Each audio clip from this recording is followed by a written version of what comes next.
Good morning or afternoon or evening, depending on where you are watching from today. It's been a while since I've done a live stream with some guests. So today's show is all about art and creativity. I will be speaking with two wonderful women who are making an impact in the creative arts industry by shining a light on the continent's brightest in art and design. Furniture, architecture, whatever it may be in creativity, they have been doing a great job of putting a spotlight on African creatives. Last year, their company, Africa by Design, did a curated collection that was showcased during the Year of Return at an exhibit that took place at the Ghana Club, and it was endorsed by the Year of Return. I went to the exhibit. Some of you who follow me here on YouTube may have seen the video that I posted last year showcasing that exhibit that featured 8 designers from the continent of Africa. Now, today I get a chance to introduce you to the two women behind Africa by Design, Chrissa Amuah and Asafu-Adjaye. The two of them are behind this brand, and they are going to be showing an amazing exhibit as part of the London Design Biennale taking place next year. Now, it was supposed to be this year, 2020, but unfortunately, due to the pandemic, everything was delayed and shifted. So June 2021 is when it's scheduled for now. And the exhibition's theme is resonance. I want to find out from them, what does that mean for them when it comes to an exhibition? So I'm going to bring the ladies up on the screen now so they can introduce themselves today. Hello. Good morning. How are you? Very well, thank you. So happy and excited to be speaking with you today. Thank you. Thank you for taking the time out to be here. So I'll get each of you to introduce yourselves and then talk a little bit about what Africa by Design is. And why you started it and how things are going. So either one of you can jump in here.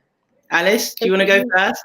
Okay, I'll go first. So my name's Alice Asafu-Adjaye. I'm an architect and also a designer based in Accra, Ghana. I run a studio called Mustard and have been running this in Ghana for the last 5 years, working on mainly cultural, residential, and commercial buildings. And also a bit of furniture. And I've been curating, co-curating, and collaborating with Chrissa Amuah, who's my partner in crime. Sorry, my tablet was collapsing. That's okay. That's Chrissa, okay. over to you.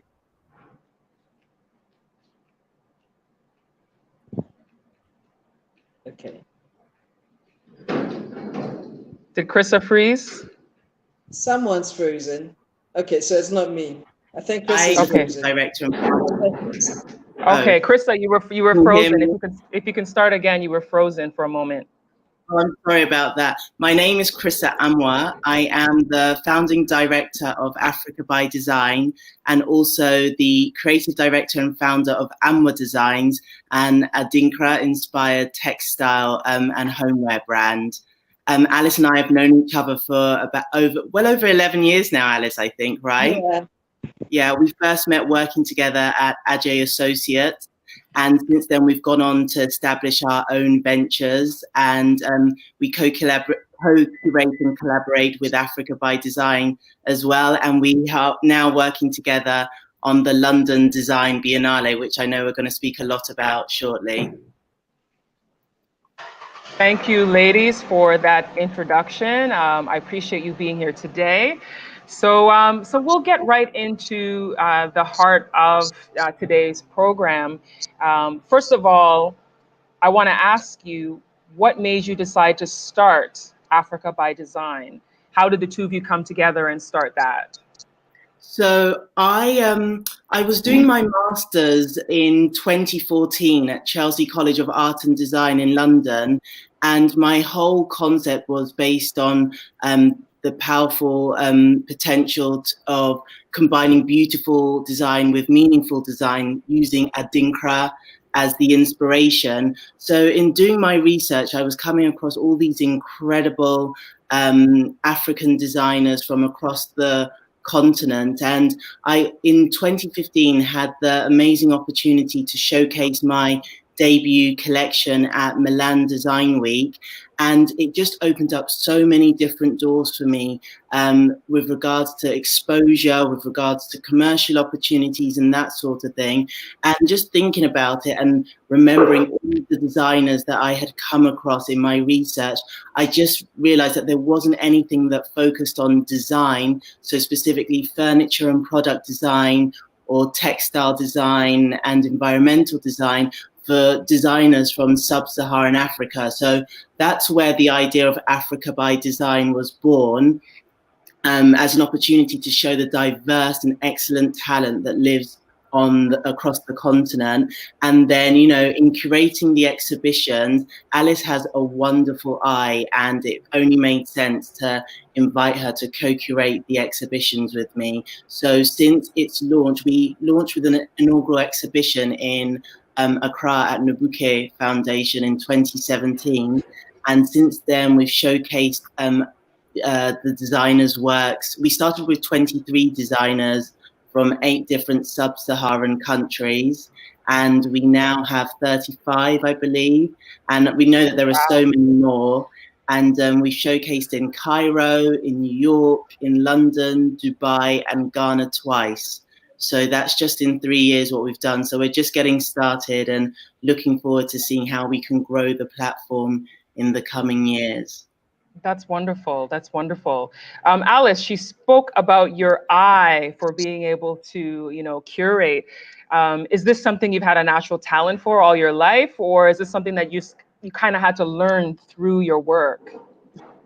Great question. My aunt tells me that from a young age of about 7, I would always insist on the outfits that I wanted to wear, and I was quite insistent and always, you know, clear on my sense of style.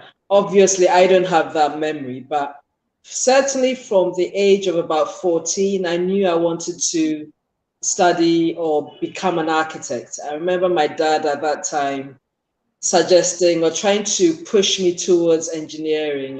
God bless his soul. He said, I remember him saying that, you know, do engineering because you always have a job as an engineer. And I remember thinking that, oh, that's just going to be so boring. So a lot of African parents do that. I know, right? So from age of 14, I've certainly wanted to do something creative. I was born and raised in Ghana until that age when I moved to London, and went to, and I'm not sure whether how familiar you are with the schools here, but went to Wesley Girls, which is like a popular school. A very academic girls' school. Yes. And in those days, you could only do either science or art. So if you were scientific or had like a real mathematical brain, but had a creative side to you, basically you were stuffed. You know, you either chose the science and, you know, you couldn't do the arts. So I was scientifically and mathematically inclined, so did the sciences. Went to England at the age of 14, and hey presto, I could mix the two. So I was doing arts and I was doing all the sciences and the maths that I could do. So that really forged the path for me to get into architecture. So to your original question about whether I had the eye or have learned it, I think it's a bit of both. I think I have it in me. But with architecture, something that you learn your craft as well. You learn the craft as you apprentice. Most of the time through your education, it's almost like a long research project. It's only when you actually start working that you develop your own style and also your sense of direction with design. And when I say that I have it in me, I've always had a strong sense of a strong interest in fashion.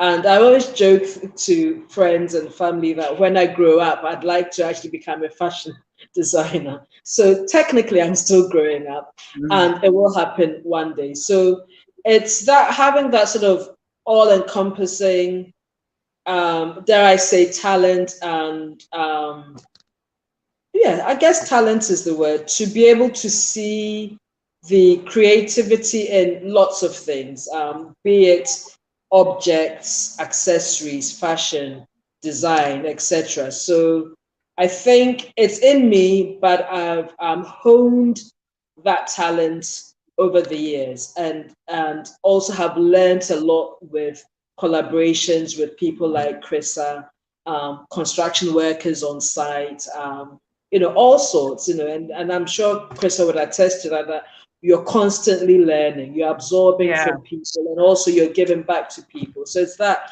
continuous conversation that goes on that makes this actually quite a passion. It's I wouldn't change it for the world, put it that way. I wouldn't become an engineer and you So for those who may not be that familiar with Africa by Design, they've talked a little bit about it, but I'm going to share my screen here with a quick video clip from them, so that you can see one of their. Let me just open this screen here. Just give me a moment. I see a few people have joined us and are saying nice things. So thank you very much, everybody that's logging in, and going to be sharing more about our work with you. I tested this out earlier and it worked, and now my screen sharing is not working. Isn't that what always happens? We can do from our end? No. Pardon me? Is there anything we can do from our end? We can't share. No. Okay, here it is. I got it. Okay, we're ready. So this is the launch video that I mentioned at Nabuke Foundation, which took place on March last year. Can people hear it? They should. Nabuke 2017 or 2017? Yeah, and that coincided with the with Ghana's 60th anniversary of independence, which seemed quite fitting.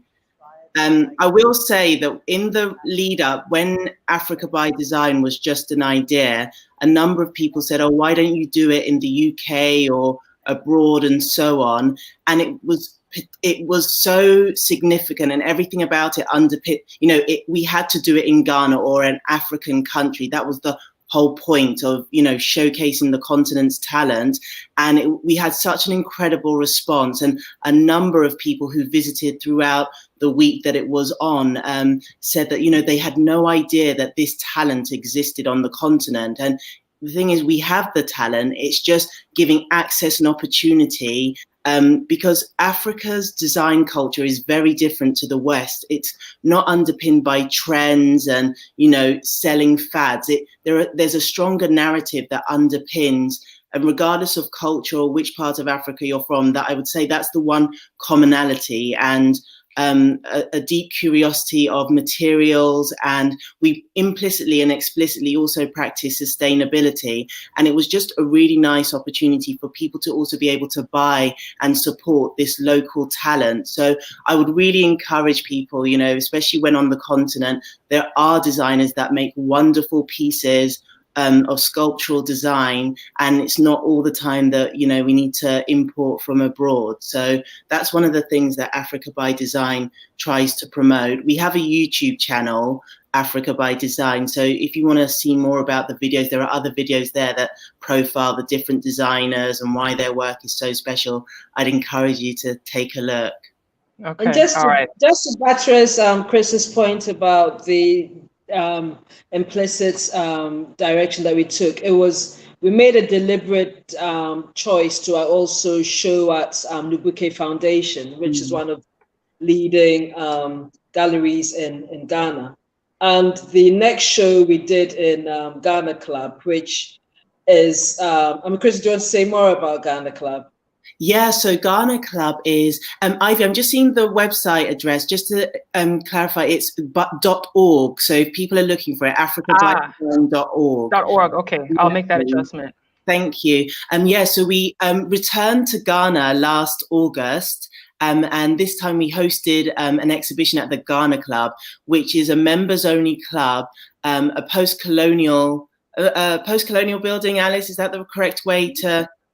Yeah, I think that's fair enough. Yeah. Yeah, but it's in the heart of Osu, and it was just one of the. It's steeped in such a wonderful history. It's very close to the ocean, and the building itself is a design masterpiece. So to be able to host the exhibition there was particularly relevant. And again, we returned with a slightly smaller exhibition, that again showing it's really important to show the scope and the evolution of designers' work. So, you know, we had designers' works from North Nigeria, from Africa's oldest indigo dye pit, Kofamata.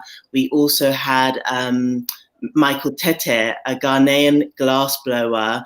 He was a traditional bead maker, and his work now encompasses glass blowing. We had Cult Maraki, also from Ghana, a wonderful studio run by Latifa Idris, and they had a wonderful collection of seated furniture and other details. We had Kente Master and beautiful Chris, you're breaking up again. selection of Kente's, which history of Kente collection of. Hear me now? You were breaking up a little bit Can you there, guys but hear me? Yeah, we can hear you now. Yeah. So the Carry Chrissa. on. See, it doesn't just happen in Ghana. Go ahead. Go ahead. I was just saying that disruptive internet doesn't just happen in Ghana. I know. I think I'm the one doing better out of the three of us. Yeah. Yeah. So, what Chrissa was talking about, I had mentioned in the beginning, the intro, that they did this exhibition at the Ghana Club last year during the Year of Return. And for those of you who follow me or who've subscribed, I do have a video in my YouTube channel where I walked through the exhibition, and Chrissa went through everything about all the different designers and everything. So it was a really, really great exhibition showcasing some of the work here in Ghana. It was a great place to do it, to showcase the entire continent. So I do thank you for having done that when you did. So I'm going to go to the share screen again. I'm going to mute your mics, and then I'll put the video on so that everybody can get a chance to see the introduction video from the launch.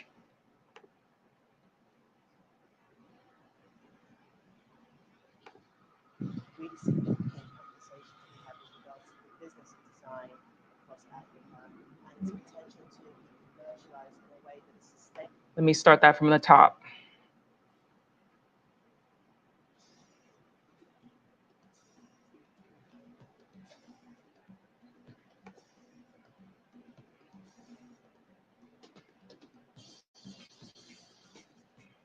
Hello, my name is Chrissa Amuah. I am the founding director of Africa by Design. Africa by Design is very much a duty of love and has been inspired by the idea of creating a platform that showcases the very best of African design talent, whilst also celebrating their skills and crafts and so on. I think there's a really significant conversation to be had with regards to the business of design across Africa and its potential to be commercialized in a way that is sustainable and also allows these incredible designers to create sources of income for themselves.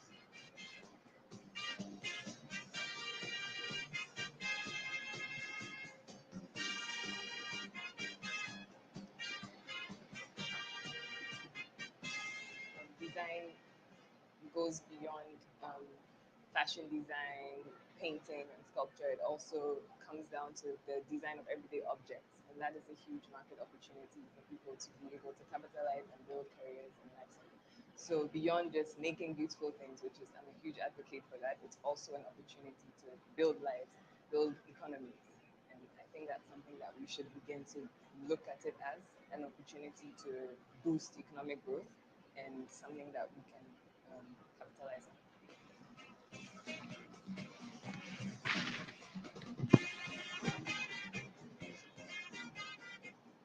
about this exhibition to me means that there are people that are aware that there is a shift, and there are people, young people, trying to do things and create new languages and styles and add to the aesthetic in Africa in general, to add to the story of what's already there, and to create new stories that other people outside the country might not be aware of.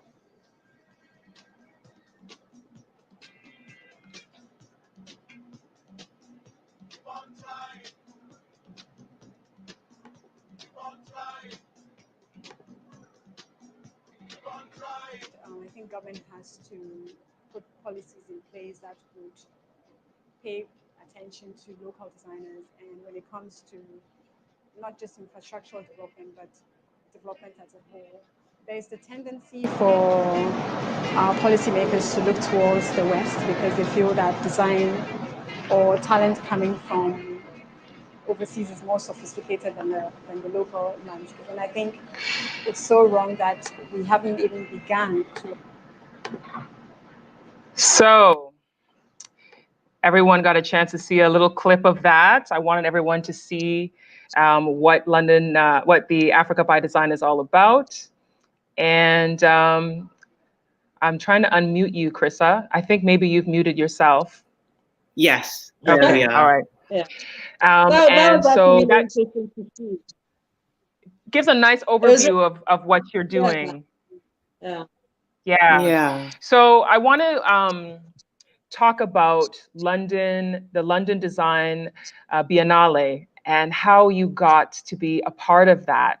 If one of you can share why, first of all, did you think it was important to be part of that? And then how did you get involved in that? For those who don't know, the London Biennale is an exhibition that is going to feature creatives, I think, from over 50 countries. Is that correct? Yes. That's so right. to be a part of this is a really, really big opportunity. So what made you decide to be a part of it? How did it all get started? So this is why exposure and opportunity is so important, and giving people, shining a light on the talent that exists across the platform is so important. So I was approached just because I've always spoken about the influence of Ghana and Adinkra in my own design work.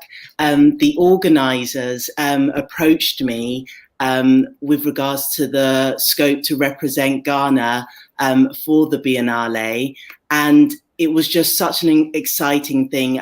For those that may not be familiar, London Design Biennale is now in its 4th year, and a number of countries host biennales. It's a way about bringing together different design and creative talent under one roof, and often these biennales are given a theme, and it's an opportunity for each country to respond in a fitting way that fits with their own cultural narrative, but also speaks to our shared humanity and shared cultural overlaps. So the theme for the Biennale is, for next year's London Design Biennale, is resonance. That theme was given by Ez Devlin, who is the artistic director for the show. And for those that may not be familiar, Ez Devlin is an amazing curator.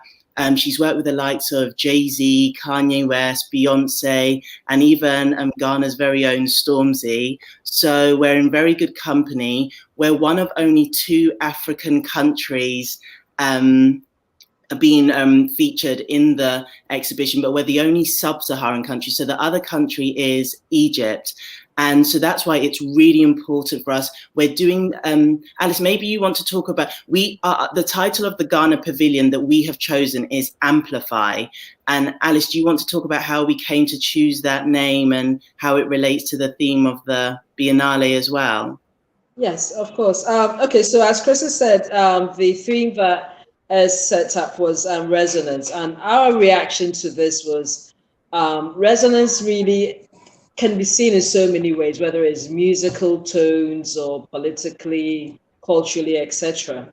And we've looked at all those nuggets within how you can look at it. And Amplify really was a response to how things bounce back on each other. It's almost like cultural karma, shall we say. So our approach is really looking to see how the cultural development and creative development within Ghana and really broadly within West Africa could have developed had there been reciprocal exchange between the West Africans, Ghanaians in this case, and the colonial, I don't want to say Rulers. masters, Rulers. the people who, and I don't want to be too controversial, so I wouldn't say invaded, but people we invited to our shores, you know.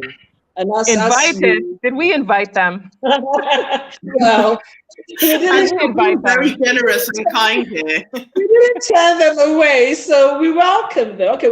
Well, no, we didn't. We were imposed upon. Yes, imposed upon. We welcomed. We didn't turn them away, and we thought we were trading on an equal basis, but we were trading gunpowder for what was it? I don't know, God knows, gold and all sorts. Anyway, so had the years of colonial rule been a situation where there was give and take, what would have happened? Well, how could Ghanaian culture have developed beyond where we are now? And this comes back to what Chris is doing with Africa by Design in terms of promoting African talents. You know, so as she said several minutes ago, the talent is there. It's raw. It's developed. But in terms of how it's projected to the rest of the world, it's slightly lacking in that. And these are the elements that Africa by Design is addressing. So Amplify basically goes back several steps to say that, okay, this is what could have happened using the raw materials that we have here. And we have, as everyone knows, and those who don't know, you should know, and we're about to tell you, is that we have such so much raw materials, which really the added value that can be given to it on this continent before it's shipped off the shores is immense. So in our installation at Somerset House, we are looking at the relationship between Ghana and Denmark and Britain, who were the proponents. People tend to forget that the Danish had a strong influence on how the colonial trade, period developed within Ghana. Everyone remembers the Portuguese because they were the first, and then because we were a British colony for the longest time, people just think British, we speak English, everything we do is kind of British aligned. So the Danish have sort of gotten away with it, shall I say, in inverted commas, it sort of slipped through the side. But they left footprints in castles such as Christenberg Castle, which is Osu Castle. Chrissa, please remind me of the other one. I sort of slipped my mind. There are a number. So the Danes had 4 forts around and across Ghana, around Accra. But also to add to Alice's point, the reason why we also chose Denmark, because we could have looked at Portugal, as Alice mentioned. The Danes, so Somerset House, for those that may not be familiar, is a very prestigious venue in London, in the centre of London. It was built in the 17th century or maybe even 16th century, and it has a very strong arts and cultural legacy. It's where a lot of exhibitions, international exhibitions, are now hosted, and it has a very strong history. Once upon a time, King Charles V, I want to say, of England was married to a Queen Anne of Denmark. And in her honour, Somerset House was named Denmark House.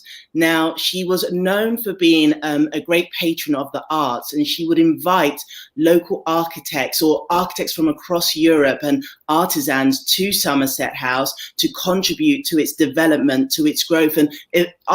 And art and creative events would be hosted on site and on location.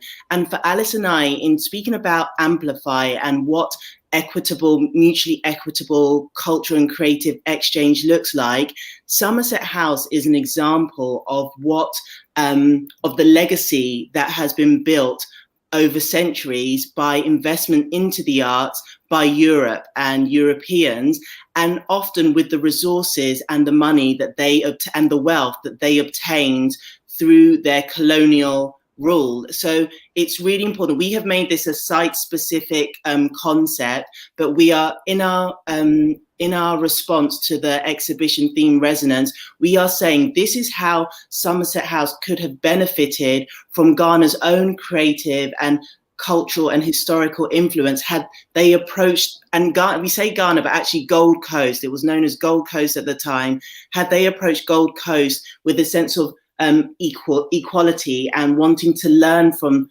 Gold Coast and its artisans instead of just extracting resources and extracting wealth without regard for the consequences of which. Because although it's, we may not always see it directly, but I think art and creativity and the way in which a country or a culture invests in that speaks very much to its social political narratives and that sort of thing. And it speaks to our humanity and our shared, they say that change and development within any country is always started or inspired by the arts and the concepts that people are exploring through materials and narratives and so on. So it's really important for us to emphasize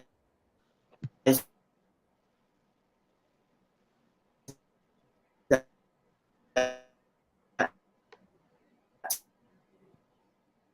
Chris is breaking up. Yeah. The people. That's what. You were breaking up a little bit, but I think we got most of what you were saying there.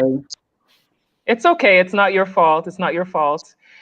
So I want to share some of the imagery of your, your exhibition. This one here is on your main page.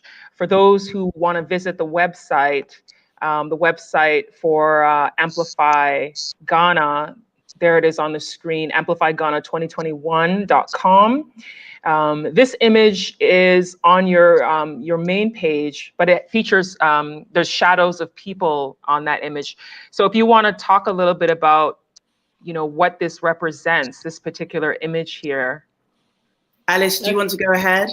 Yes, I will.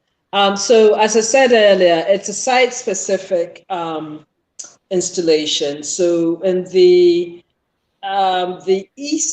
western segment of Somerset House is arranged around a courtyard. So the west building has this a series of rooms and a large corridor, which culminates in this room with like a semicircle. And it's, for us, it's almost like the full stop, where the journey through that building concludes. And we chose that specifically because it's a route that pretty much everyone who's going through Somerset House through the West Wing would have to go through. And as you approach, you get these hints of these discs. So we wanted to celebrate some of the culture and the design within Ghana. We chose bronze and brass not as a compromise to gold, because obviously we can't use gold, but these are materials that are very strong in our culture and are used, have been used from the ages ago, from several hundreds of years ago, and are still used now. And also is something that the artisans from way back then have developed and are still developing now. So the idea is to create these discs of different sizes and the almost randomly placed, but there is a rhythm that's basically reflected in the arrangement. And the arrangement basically signifies how these discs are playing with each other and bouncing off each other, and the give and take, that the push and pull. And with the arrangement of these discs, you get this reciprocity, which ends up in a composition that is a complete composition.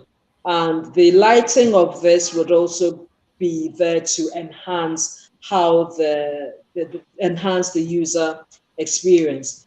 With the discs, and this is something that's very important to us, which is also one of the things that Chrissa has been driving with Africa by Design, is to work with local artisans. So in the past, where she's looked at celebrating and promoting the works of local artisans, but in this instance, we are actually going to work with them to develop this. So whilst the project will be site specific, the making of it is really going to be from Ghana. We as UK trained, Ghanaian born designers, Chrissa's practicing in London. I've been practicing in Ghana for the last 8 years, but we're going to work with local artisans. We're going to, and what is important for us as well is this transfer of knowledge, and for us to learn from the local artisans and also for them to learn from us. So whether we're learning the trade, the craft, they could also be learning how to actually be more specific and more business minded. So it's unlike what had happened hundreds of years ago when the Europeans came, where it was take, take, take. In our instance, and we are basically going to walk the walk and really work with the local artisans. And there's a town. Chris, is it a town or a village? It's a town on the outskirts of Kumasi called Krofofun. And it has a very strong history of bronze and brass casting. And for anybody that knows, alongside Ghana's strong history of gold, and hence why it got its name Gold Coast, we also have a strong culture of bronze and brass casting. And sadly, it's one of those things that is actually a dying craft, just because of the time it takes. And because it takes a long time to process, it also takes more money. And so, it's one of those things that is passed down through generations within a family. But sadly, it's a dying craft, and we need to do everything that we can to patronize these practices. So it's really that it also adds the importance of us working with these local craftsmen. I've actually got something that is an example of that. So I'm just going to quickly jump out of screen and grab it to show everybody. Okay. All right. I'm loving this because that's not something that people often think about as bronze and brass in Ghana. It's always the gold. So let me zoom in on you here with this. So talk a little bit about this piece of art. So this is known as a kudur, and there may be those who can give more historical context, but I actually bought this in Ghana, and it's hand burnished, hand hammered, a brass sheet, and all of this has been done by hand. Can you see? Yeah. And traditionally, it would have been used by a chief and maybe his personal effects kept inside. So it opens from the top. So there you see the inside and the outside. And then inside is here, and personal effects would have been kept in here, personal items that he would have deemed valuable. There's also another section that opens at the bottom. Have sections. Yeah, and I was told that things like nail clippings may be kept in here, and potpourri as well, just to keep the scent fresh. But and then when a chief died, this would be buried with him, so he carries his effects with him to the afterlife.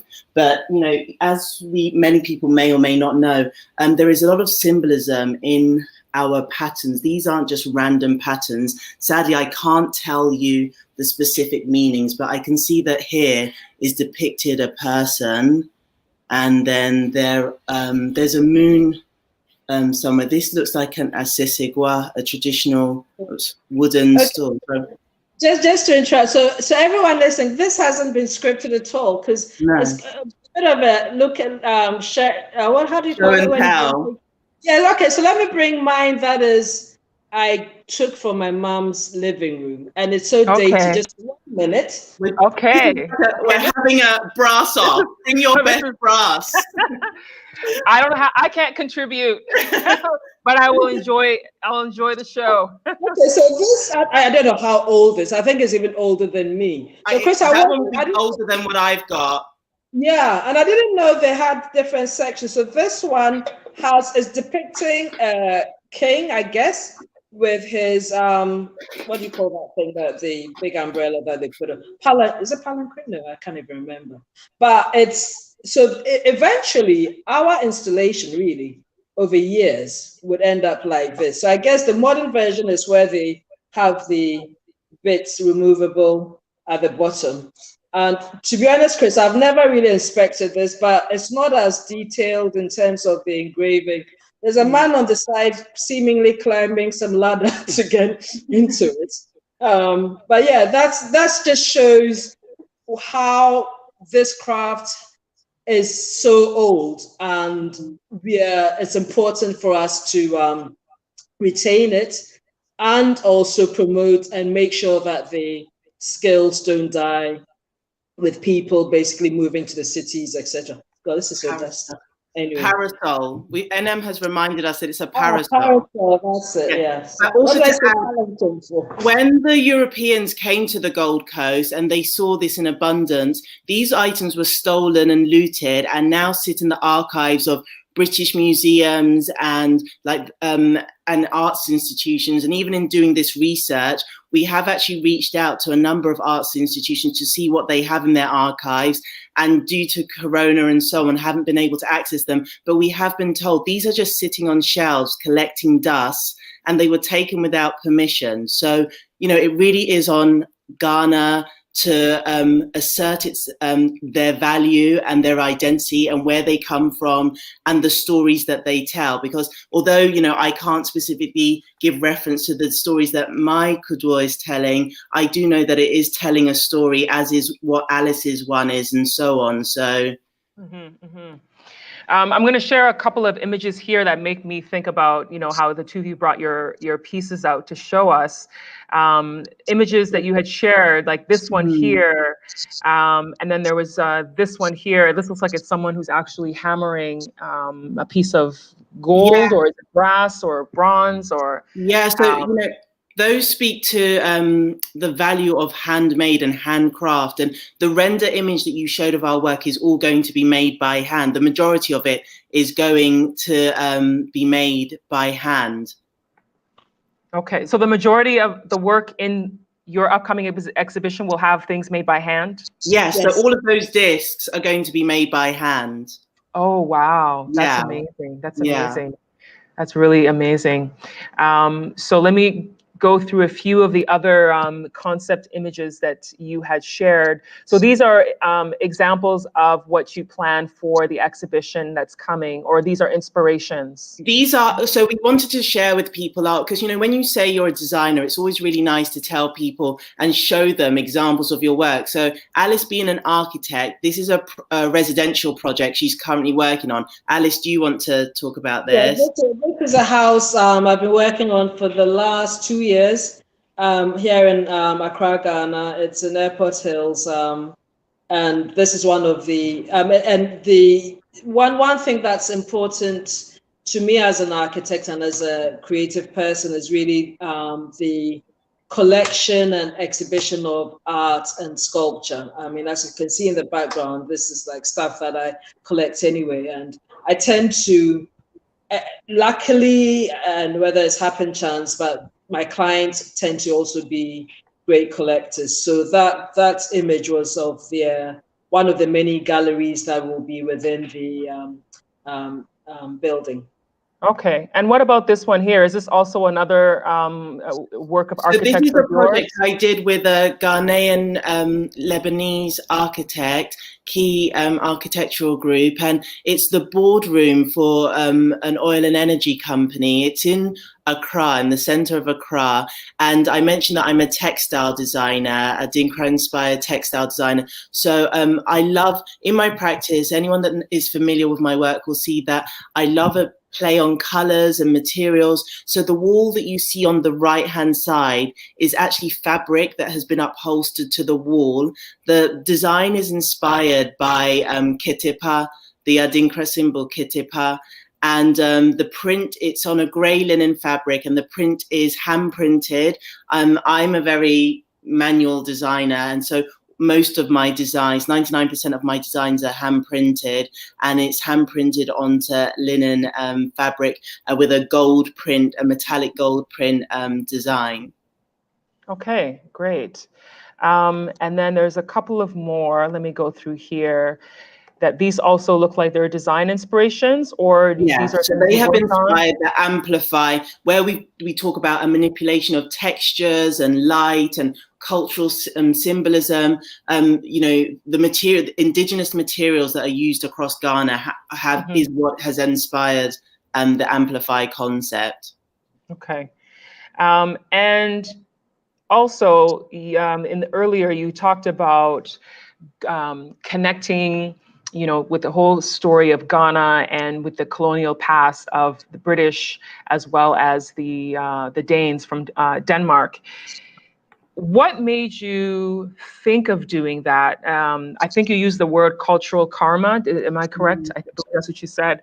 Because a couple of the image that you had shared with me that I'll put on the screen now. So we have this here, which makes me think of colonialism, of the forts.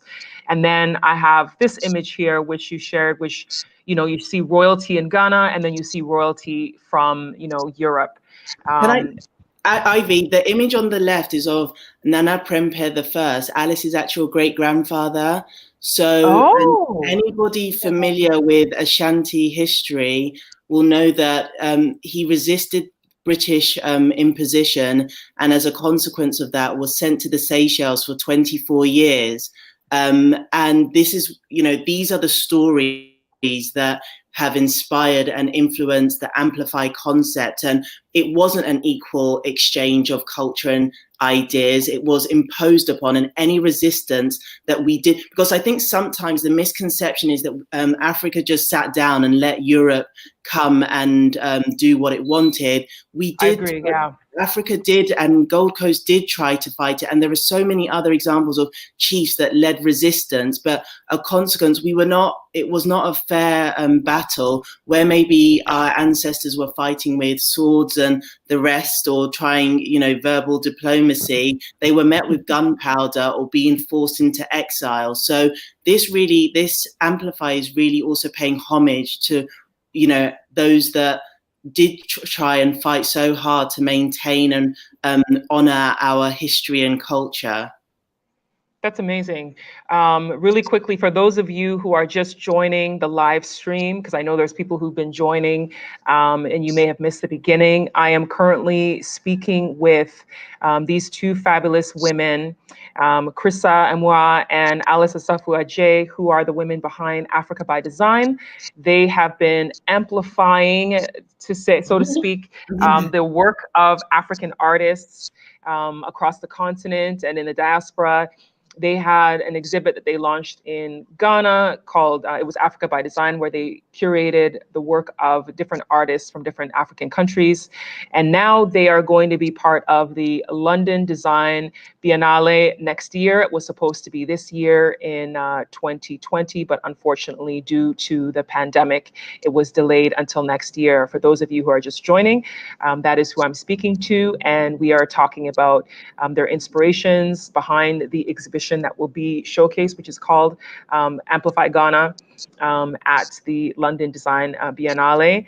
And we went through some images and talking about, you know, the history. And we just finished getting a tidbit of history, Alice's own family. Like when you said that to me, I was like, huh? What? Yeah. Alice's royalty. That's we amazing. tend to take it for granted a lot, to be honest. But no, so as Chrissa said, he was actually quite young. I mean, it's only quite in the last few years I realized that he was actually quite young. I don't think he was even in his 20s when he was sent on exile. So basically he gave a lot of resistance, and they sent him to Sierra Leone, if I'm right in saying this. and his clan, his people, basically walked from the Ashanti region, and as you know where Ghana is now, walked to Sierra Leone to try and bust him out. And in the end, they're like, hell no, we're not having that. So shipped him to the Seychelles. So he was there with an entourage, so a couple of wives and courtiers, etc. So even in Seychelles now, there are remnants of the Prempers over there, and he was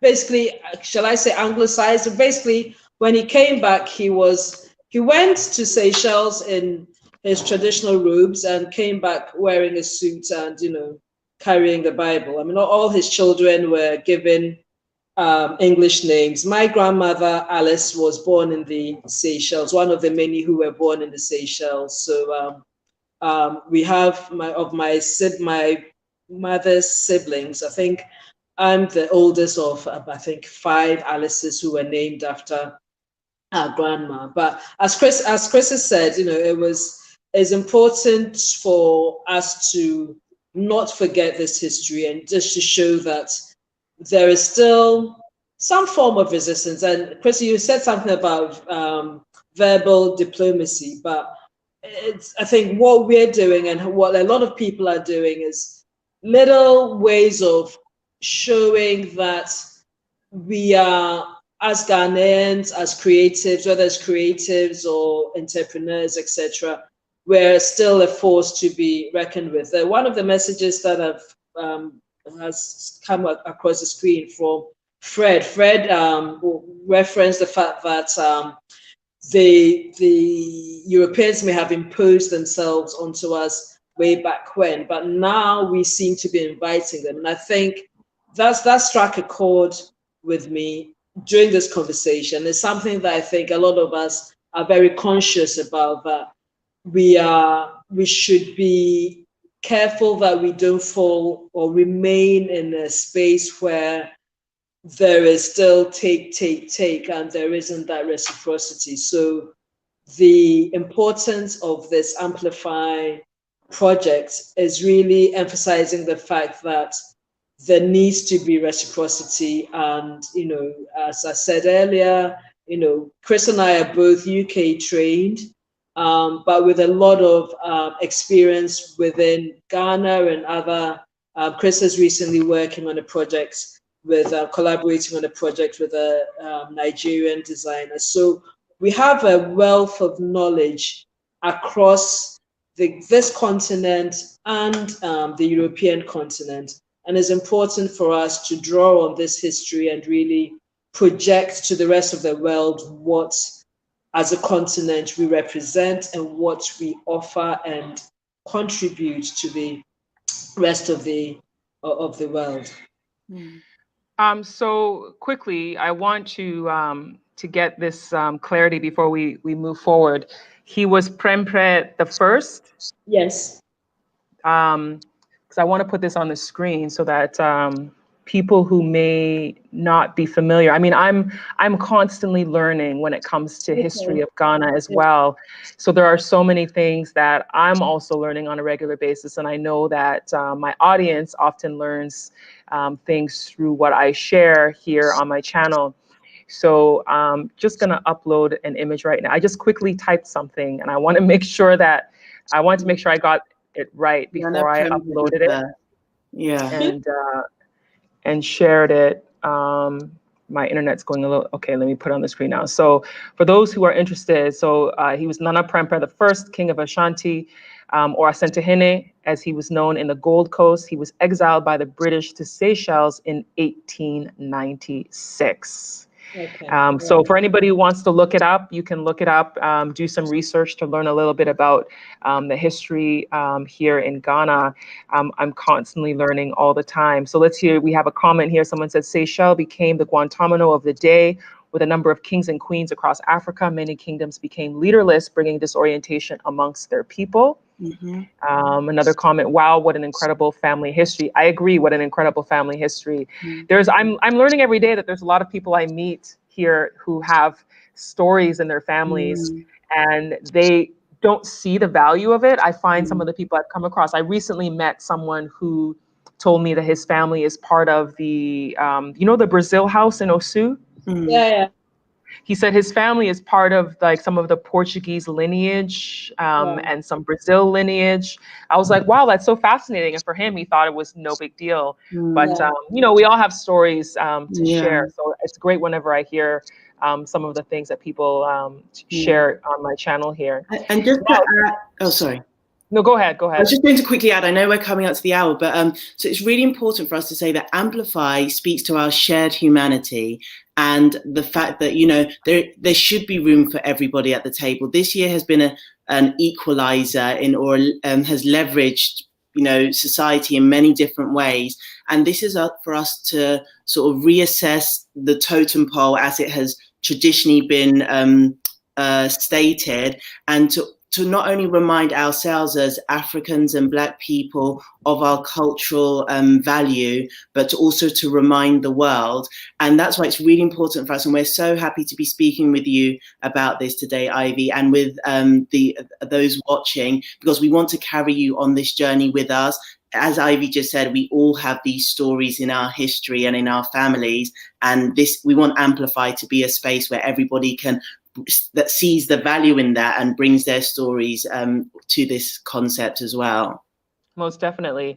Now, in the video that I had showed a little bit earlier from your launch, there was one particular person who mentioned the value of governments getting involved in helping with, African artists. And it's a challenge that a lot of artists face because there's a lot of governments who don't necessarily see the value in art the way they would in another industry like tech or in, gas and, traditional industries tend to get a lot more support than the arts do on the continent in particular.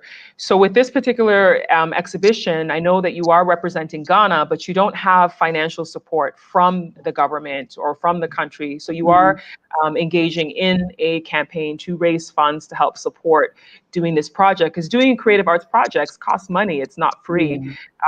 Like a lot of times people see it and it's wonderful, but you don't think about the fact that a lot goes into creating these things. So I put on the screen here for those who want to make a donation and support for amplifyghana2021.com/donate to make a donation to them to help support getting this project on the road and just, doing as best as possible to represent Ghana and represent Africa, sub-Saharan Africa to the world. So I just wanted to mention that quickly. Ivy, can I also just say, so we're so grateful for anyone that's able to make any donation, and we know that it's a tough year for people. So if you can't make a donation, we have an Instagram page. Please follow us and share our journey and share it with your friends, with your family, with your network. We want the love and support of Ghana behind us, but also maybe there are people watching who work for corporations or arts institutions who are known for sponsoring these sorts of things. And we would love for you to get in touch with us.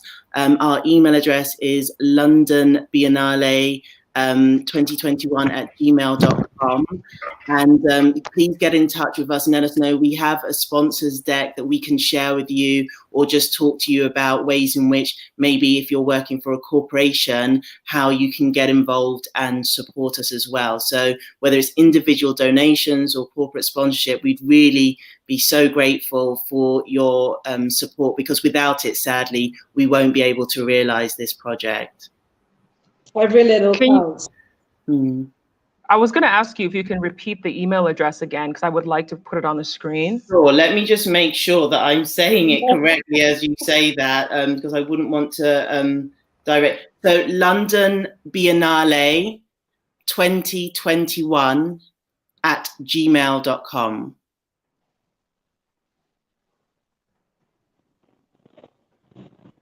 London Biennale, Biennale. 2 N's, Biennale.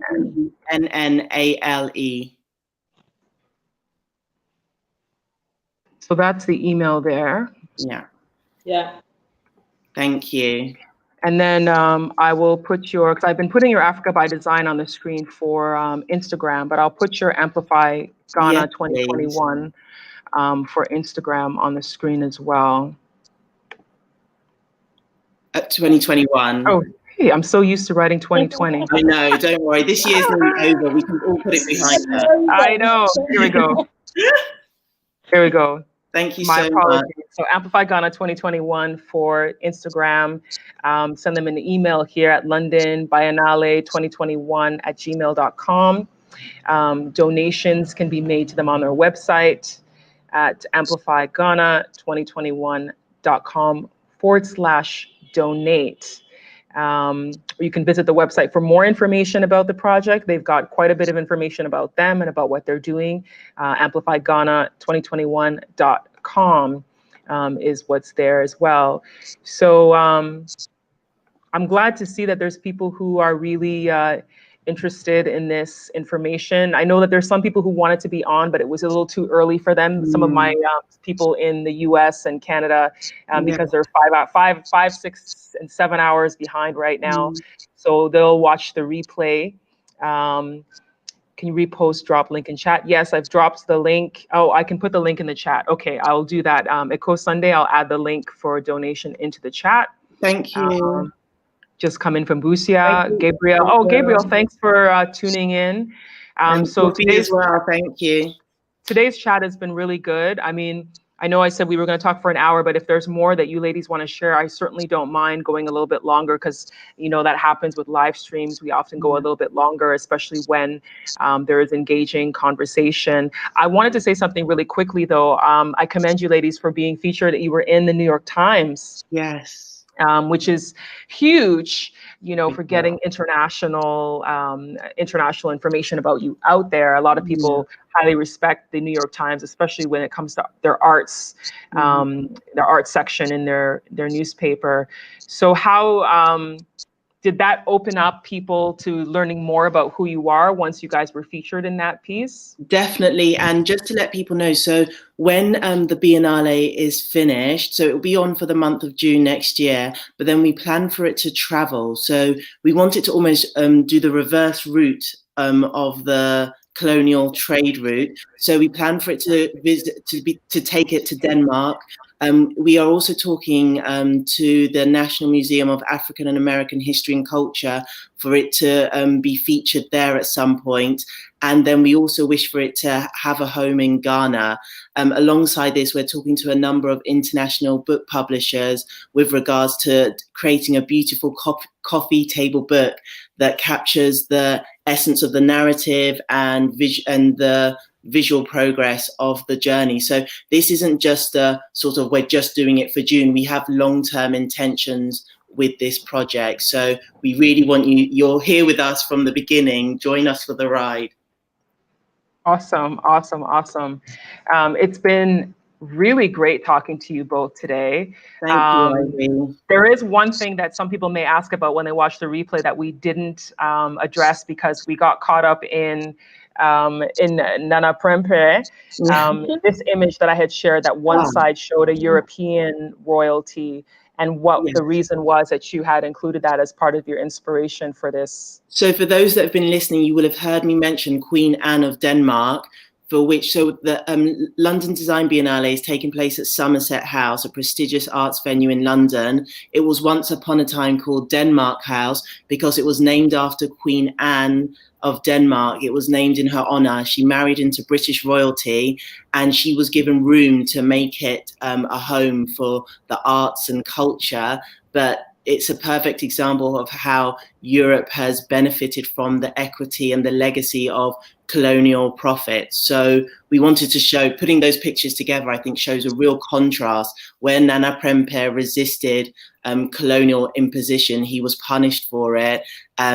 Queen Anne of Denmark was invited, and her contribution was celebrated. So, and hence Amplify is going to be a site-specific installation.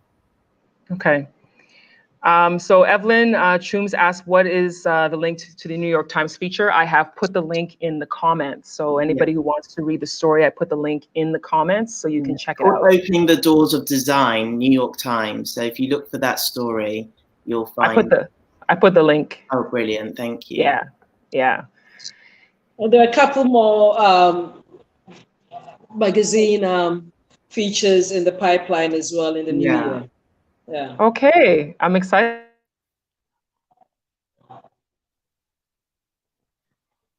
Or have we lost Ivy? I think we have. Oh no. I just want to say thank you so much to everybody. She's back. Just free. I think I froze for a moment. Yes. But okay. Ivy, I want to say thank you so much. Thank goodness it didn't happen. I was worried about that earlier. Thank you so much for hosting us, and thank you for everybody that has joined us this afternoon. Thank you. You are so welcome. I'm glad you were able to make the time. We were able to finally get this together so that we can share. And Alice, Chrissa, thanks for your time today. You both are doing amazing things, putting a spotlight on Ghana, on Africa, on artists. It is absolutely phenomenal to see some of the things that are happening on the continent when it comes to creativity, because art really is an expression of life. People express their emotions, they express what's happening in history, they interpret different things using art. And one thing that I had read on the London Biennale website was that art crosses borders, and it also helps to build bridges between cultures. So I think it's fantastic that it is an opportunity for us to get more of what we're doing in the spotlight.